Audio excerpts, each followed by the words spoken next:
I still remember the taste of the air the day we set foot on the island. Sharp, metallic, like the sea had teeth. The boatman hadn't spoken much during the crossing. His hands were knotted like driftwood, gripping the wheel. His eyes fixed straight ahead, as though looking back might cost him something. When Harris tried small talk, "You been running folks out here long?" the man only shook his head once and muttered, "Not if I can help it." That was our welcome. The island itself rose like a broken knuckle out of the water. Sheer cliffs gnawed raw by waves, gulls wheeling in the grey sky, and at its crown, half lost in the mist, the lighthouse stood. Tall, skeletal, leaning just enough to make my stomach tighten when I looked at it. The lantern glass was shattered, its iron frame corroded by decades of salt. But still it loomed, a sentinel long past its purpose.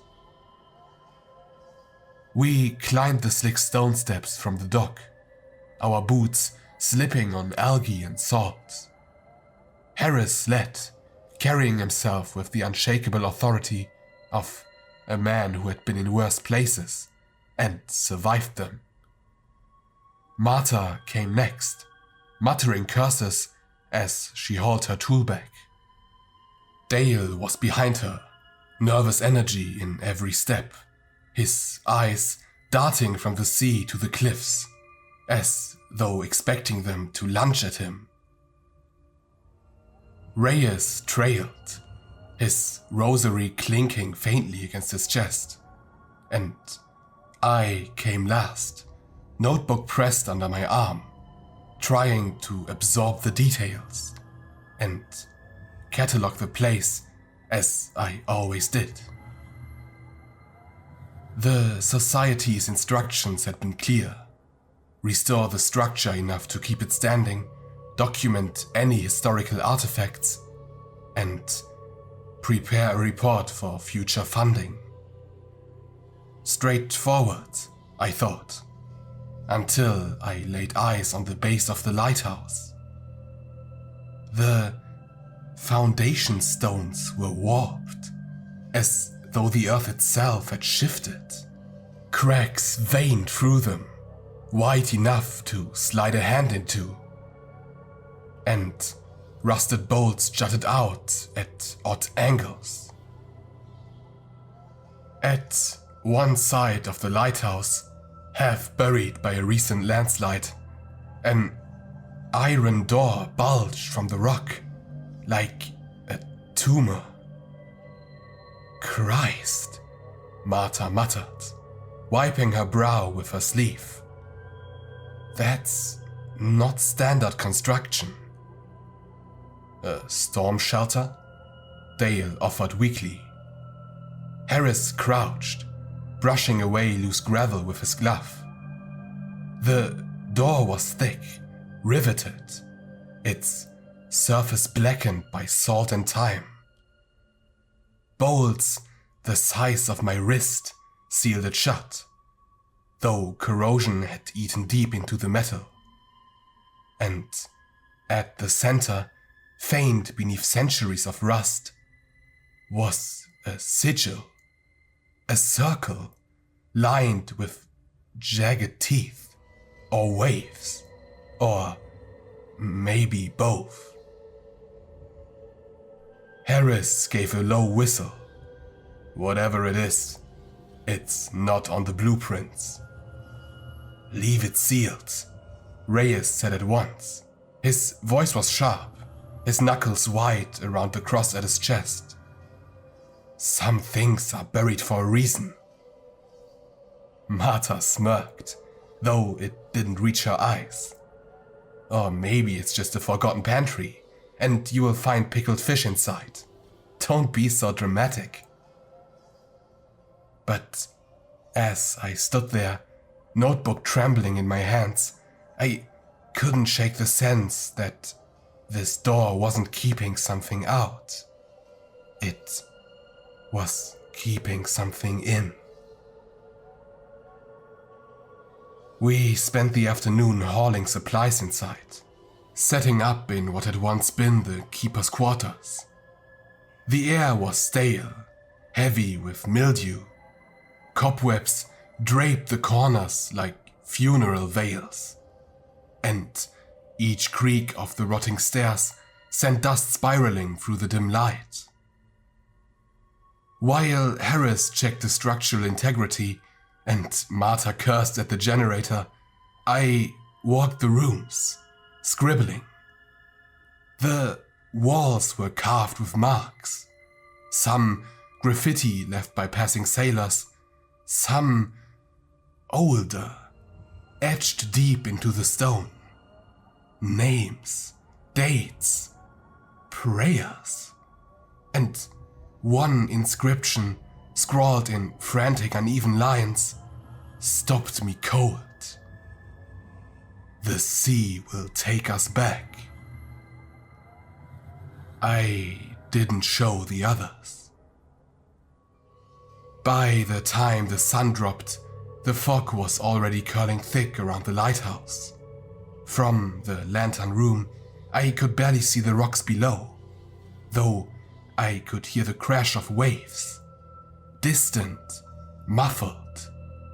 Something else too. A low moan that rolled through the mist. At first I thought it was the wind, until I noticed the rhythm. Long, mournful, and mechanical. A foghorn. But the lighthouse was gutted.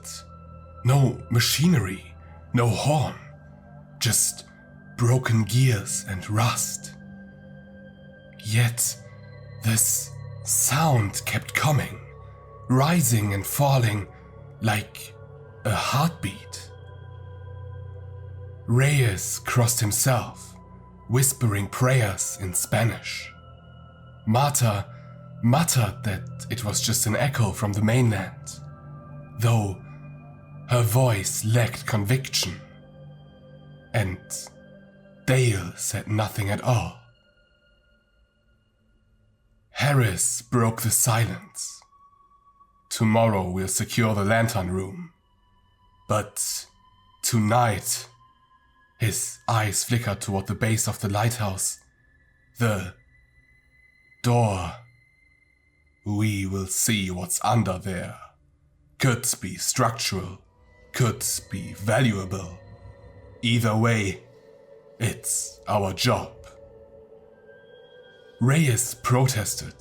Harris didn't bend though, and none of us really wanted to go. But in the end, we followed. That was what you did when someone like Harris gave orders. You followed, even into the dark. It took Marta half an hour to work the bolts loose, sparks flying as her tool screeched against corroded iron. The air thickened with the smell of rust and wet earth. But at last, the final lock gave way, with a groan that echoed like a scream.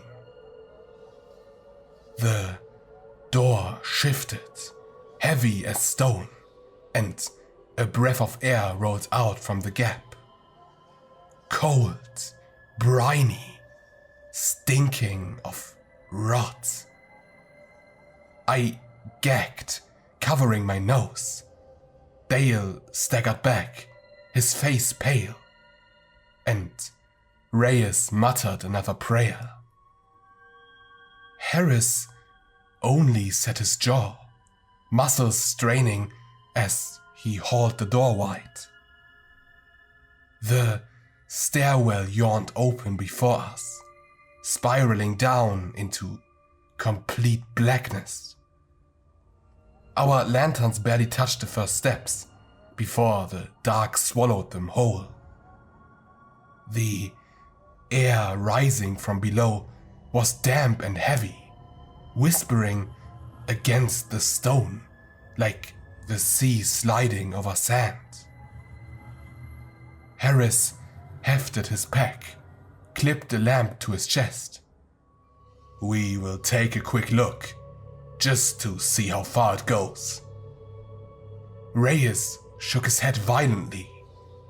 "No, not tonight, not ever." But the decision was made. Harris led, Martha followed, her jaw tight.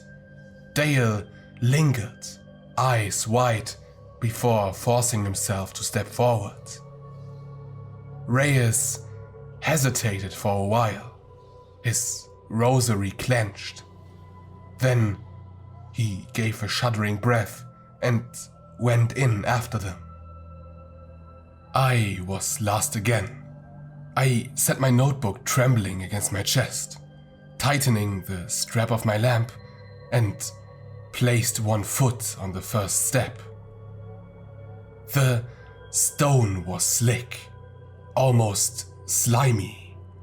My breath echoed back to me, warped by the curve of the stairwell. Each step carried me deeper into a silence that felt more alive than the storm outside. The heavy door groaned shut behind us, sealing the last silver of daylight away. And we descended into the dark. The steps seemed endless. We moved in single file, lantern beams cutting swaths through the dark, catching glimpses of slick stone and rivulets of seawater, tracing veins down the walls. The stairwell curved tight, spiraling deeper into the earth. My boots slipped more than once, the moss underfoot soft and yielding like wet cloth. No one spoke for a long while. Our breaths and the scrape of metal on stone were the only sounds. But as the dark pressed heavier, Dale's voice cracked the silence. "How far do you think this goes?" "Until we find the bottom," Harris grunted.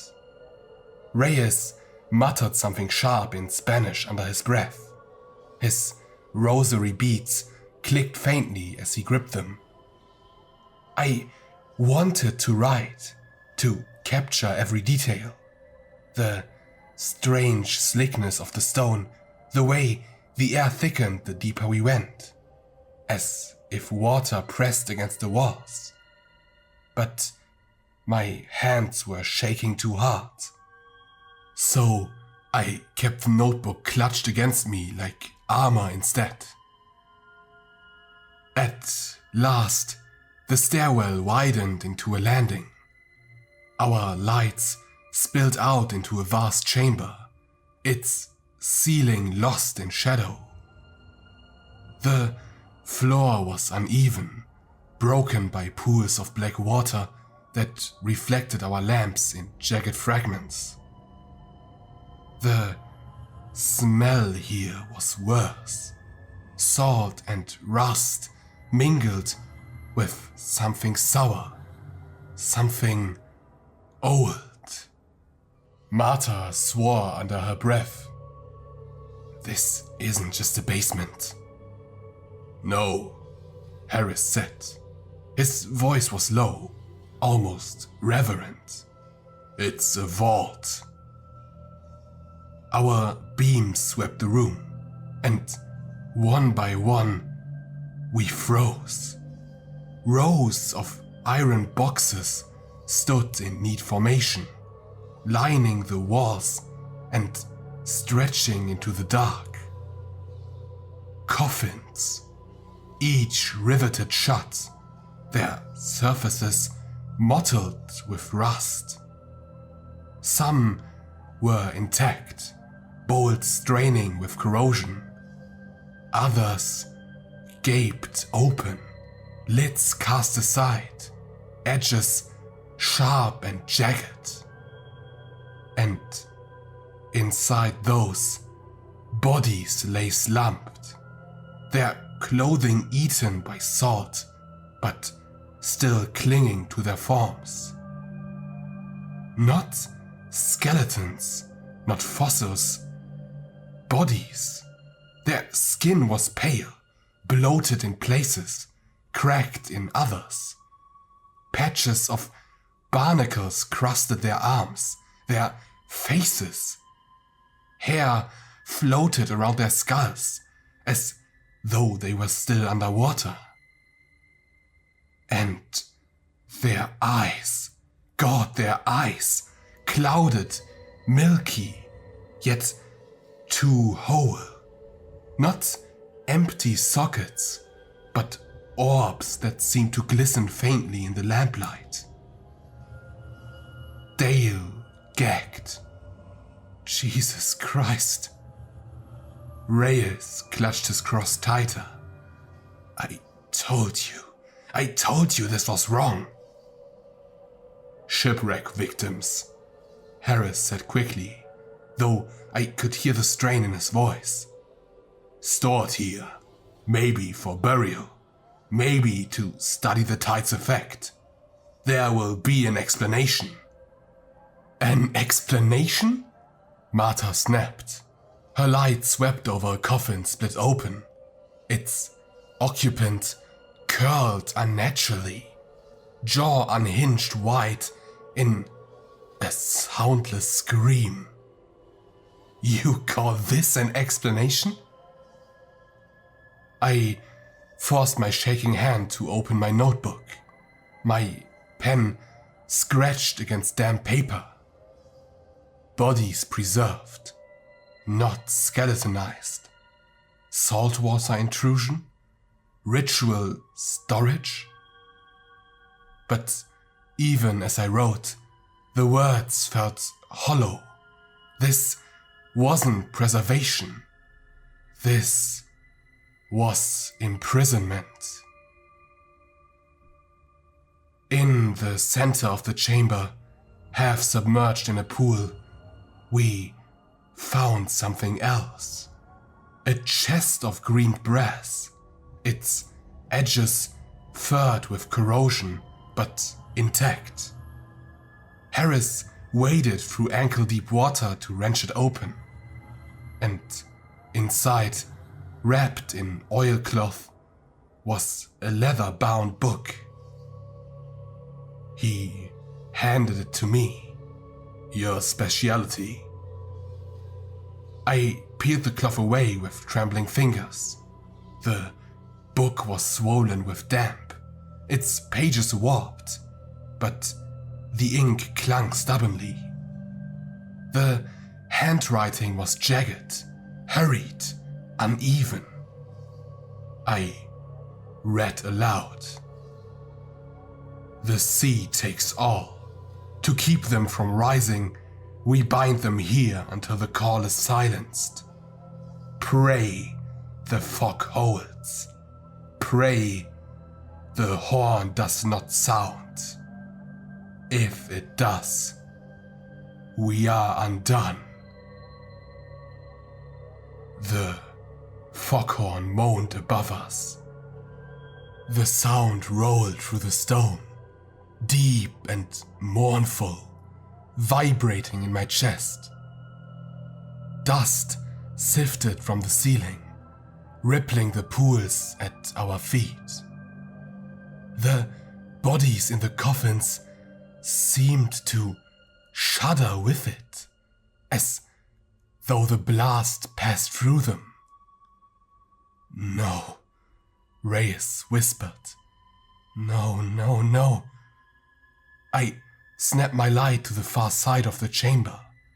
Something had moved, just a flicker, but enough to notice it. Dale saw it too, his lamp jerked toward the same place. "Did you?" Before he could finish, a sound cut him off. A knock, soft, muffled, from inside one of the sealed coffins. The 5 of us froze. My throat tightened until I couldn't breathe. Another knock followed, louder. Then a third, slow and deliberate. "That's it," Reyes hissed, his voice cracked with panic. "We are leaving, right now." Harris raised his lamp, his eyes locked on the rattling coffin. There could be survivors, trapped. "Survivors?"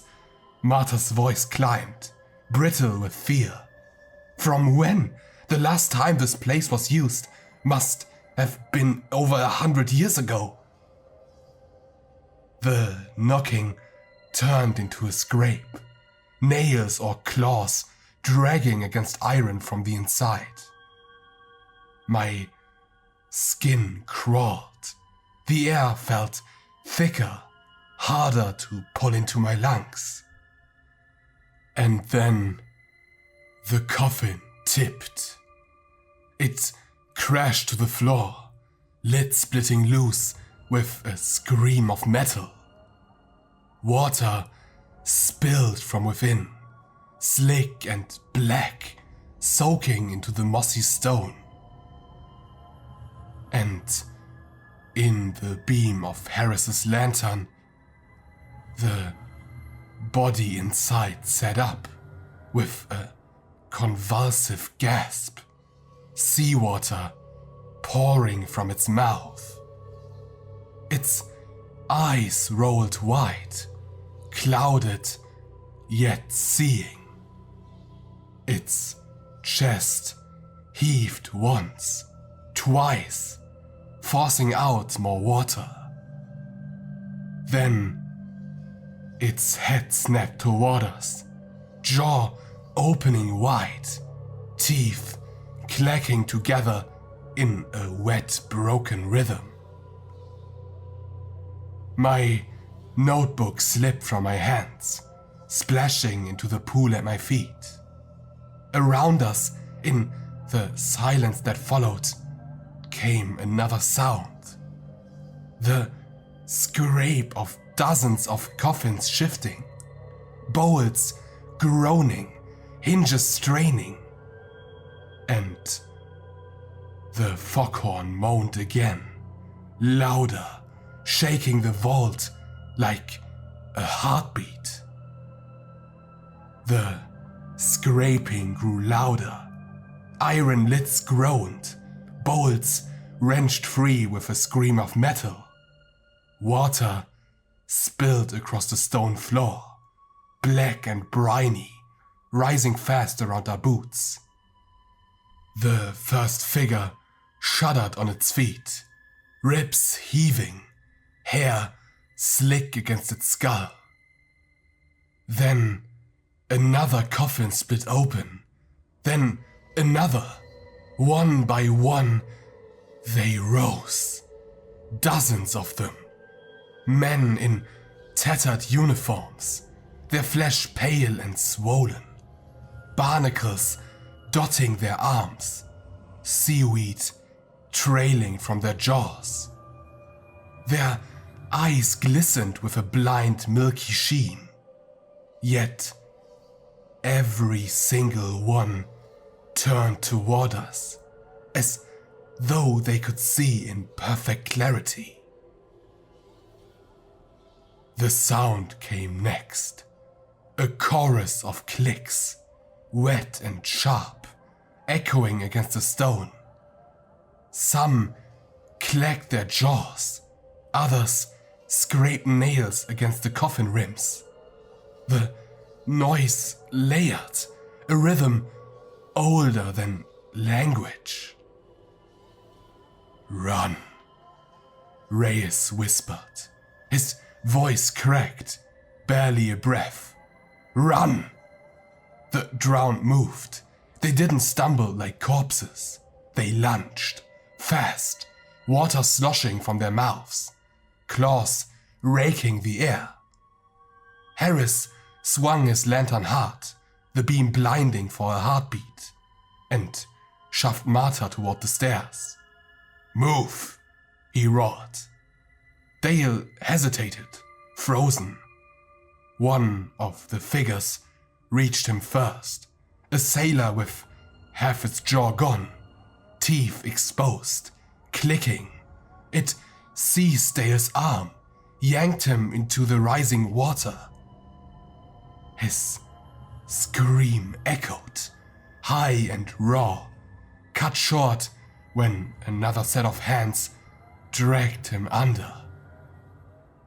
His lantern spun in the dark, beam failing, then went out completely. Martha screamed. She wrenched a crowbar from her pack and swung wildly at the nearest drowned. The iron connected with a crack that split bone and sprayed brine, but the thing only staggered, then reformed, water bubbling from its wound. "They don't stop," she shrieked. "They don't fucking stop." Reyes was already gone, scrambling up the stairs two at a time, his prayers tumbling out between gasps. Martha bolted after him, crowbar dripping, her light bouncing madly off the walls. "Go!" Harris shoved me forward. "I will cover you." He didn't finish. One of the drowned leapt from the pool, slamming into him. Harris swung his pick, burying it deep into the thing's chest. For a moment, it clung to him, jaw snapping inches from his face. Then two more surged up from the water, dragging him down in a thrashing heap. His roar cut off, swallowed by the flood. I ran. The stairwell stretched above, slick with moss, each step trembling with the tremor of the foghorn. My lungs burned, my notebook thumping against my chest, and behind me, the clicks rose in a frenzy, closer, faster, as though the drowned were climbing the walls themselves. The air grew heavier, wet, salt searing my throat. My lamp flickered, and I stumbled, caught myself on the stone, and kept climbing. A scream echoed above me. Reyes, then another voice, Martha's, shrill and breaking. I forced my legs to move faster, but when I rounded the curve, I saw it. Martha was halfway up the stairs, blood slicking her face, her crowbar swinging weakly. Reyes was just above her, hand outstretched, but something pale had him by the legs. He screamed as he was yanked down, his body slamming into Martha's. She shrieked as claws tore into her shoulder, dragging her back. Their lamps tumbled, beams scattering, before vanishing into the dark below. The clicks swelled, triumphant. I ran past the place where they had been, eyes fixed only on the thin glow of the door above. My lungs clawed for air. My hands scraped raw on the stone as I hauled myself upward. The foghorn blared again, so close it rattled my skull. Dust rained from the ceiling, and the whole stairwell shook, groaning like it would collapse. I reached the top, my hand slammed against the iron door. It was nearly closed, the counterweight shifting. I shoved with everything I had, muscles screaming, until it groaned open enough for me to slip through. I fell forward in the lighthouse basement, gasping, soaked, covered in salt. Behind me, the stairwell echoed with the clicks, climbing closer. I staggered up the rotting wooden stairs, every step a battle, my legs trembling. The foghorn moaned again, not mechanical but alive, a voice drawn from the sea itself. The walls of the lighthouse pulsed with it, the whole tower shivering. I burst into the lantern room, the storm outside raging. Lightning split the sky, illuminating the sea. Waves crashing high against the cliffs, the fog curling thick as smoke. For a moment, I thought I was safe. I collapsed against the railing, chest heaving, journal pressed to me like a relic. Then I saw them. Shapes in the water. Dozens, maybe hundreds. Pale heads breaking the surface. Shoulders rising with the waves. Their clicks carried across the sea. Faint but growing, blending with the thunder. The vault hadn't held them. It had only bound them until the call returned. And the call had come. The lantern room shuddered under my feet. Below, I heard the crash of the iron door as it gave way. The drowned were climbing. I could hear them on the stairs now, claws raking, water slapping against the walls. I pressed my back to the shattered lantern frame, lightning blazing around me. The foghorn wailed one last time, long and mournful, shaking my bones. I knew then I would not leave this place, but maybe, just maybe, someone would find the journal. The last thing I wrote before the light flickered out was this: the sea takes all, and now it comes for us.